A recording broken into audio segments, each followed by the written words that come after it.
Thanks for joining us today. We're going to be giving our little friend here some fun enrichment activity today.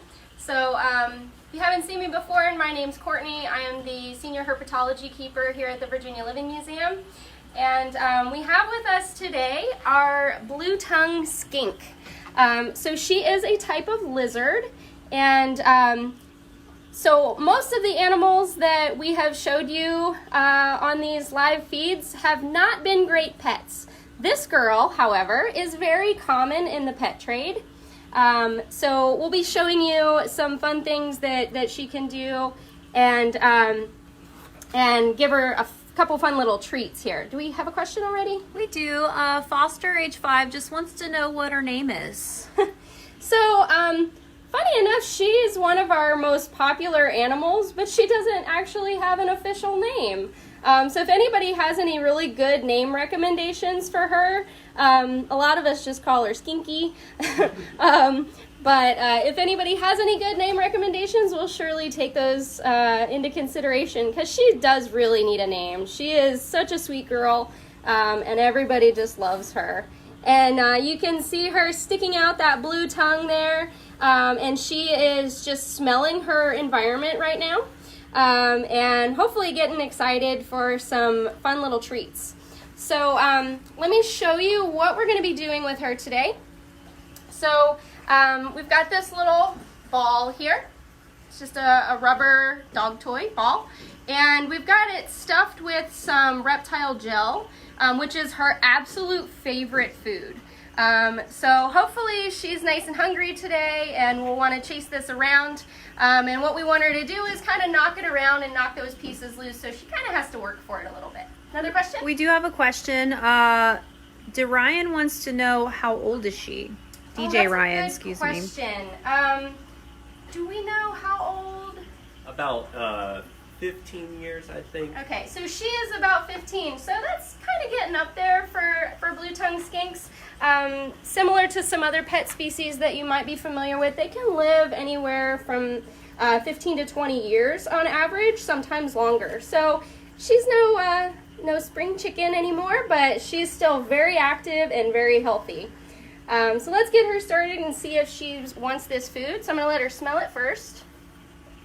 Smell it? We have a suggestion of a name. Yeah. Azul means blue in Spanish. Oh, that's a great name. Azul is very good. So she smells that gel, and she knows that it's in there, so she's going to try to bite it out.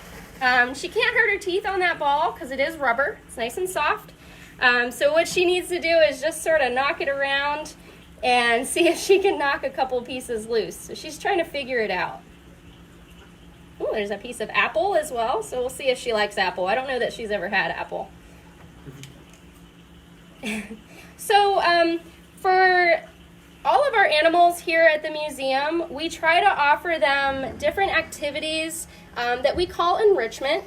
And these activities are designed to get them to do natural behaviors. So in the wild, all of our animals would obviously have to hunt for their food in one way or another, and explore their environment. And sometimes when they're being cared for by humans, they don't always have to work as hard for their food because it's just readily available. So with activities like this, it kind of forces her to use her brain a little bit and figure out how she can get her food. We have a question from Steph Lee. Why is her tongue blue? So that is a great question. That is why they're called the blue-tongue skink. And they are known for that blue tongue because they use it as a warning to their potential predators. So I didn't mention earlier, these guys are native to Australia, Australia and Indonesia, and when they are, good job. When they are encountered by a predator, they're not very fast at running away, and because they have such tiny little arms that you can see there. And when they do get approached by a predator, checking them out, things like maybe coyotes or other dog-like animals, or maybe a large bird, what they'll do is open that mouth big and wide, and the inside of their mouth is bright pink, and then they have that big blue tongue. and they'll stick that tongue out and flatten it out, and it's kind of a startle tactic that they use to surprise their potential predators. And sometimes that gives them just enough of a second to get away from that would-be predator. We have another question. What does she eat? And then we have another one after that from Leah. How did she arrive if native to Virginia? Or, I'm sorry, to Australia? Yeah, so, I'm sorry, what was the first question? What does she eat? What does she eat? So, skinks in general would feed on a variety of things. They are omnivores. So they would munch on insects and worms. She's got a little piece of skin on her nose there. So they do shed. They are reptiles.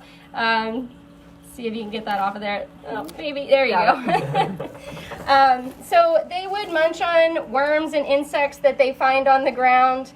They would also find fruits and plant matter that they would munch on. So they pretty much eat anything that they find very low to the ground. They're not very good climbers, so they have to stay low and burrow under the ground. And to answer the question about how she came here to be with us, I mentioned in the beginning that skinks are actually, blue-tongued skinks, are actually very common in the pet trade. So she did not come here all the way from Australia. That's just where they're native to. She was someone's pet that was surrendered to us. They could no longer take care of her. So she became one of our animals, and she is being taken very good care of now that she's in our care. We have some great questions coming up. Tyler wants to know, are they aggressive? And then Krista wants to know, can they change colors? Great questions. So in the wild, they might be a little aggressive. So like I said, they don't have very many defenses other than showing that tongue and then eventually biting if they feel really threatened. So in the wild, they might be a little more aggressive. The ones that you find in the pet trade are not quite so much, but they do have individual personalities, just like any animal. So occasionally you might find one that's a little more aggressive than others. What was the other question? You already answered if they're aggressive, and then if they change colors. If they change color, sorry about that. So this type of lizard actually is one that doesn't really change color all that much. A lot of other lizards do have the ability to change color. So things like chameleons and bearded dragons can change color. But these guys don't do that quite so much. So what I'm doing now, since she seems a little not so interested in the gel, she ate a piece, I'm going to put some of these super worms, nice yummy grubs, into this other ball and see if she wants to chase them around. Now the beauty of this type of treat is that it's moving, and a lot of lizards hunt by sight. So when they start wiggling around, she may want to go for it. And it may just be that she's not hungry today, and that's totally fine as well. So let's see if she, they might just crawl right out immediately. We have some more questions. Why does she keep sticking her tongue out?